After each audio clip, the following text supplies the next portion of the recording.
update natin para sa lagay ng ating panahon ngayong hapon po ng June 2, 2024 na kung saan sa ngayon po ay habagat ulit na umiihip sa kanlurang bahagi ng ating bansa, lalo na po dito sa kanlurang bahagi ng Luzon. Pero sa kabila po niyan ay wala namang anumang sama ng panahon sa loob at labas ng ating area of responsibility at wala pa rin naman pong bagyo na nakikita dito sa forecast na tatawid dito po sa ating bansa.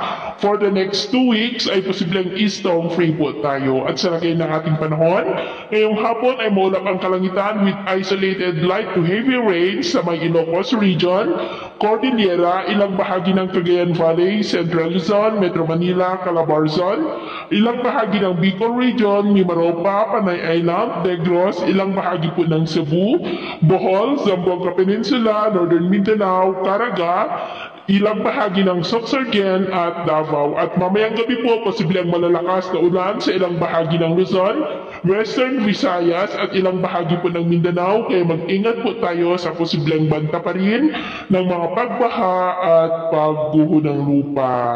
Sa atin naman pong mga baybay.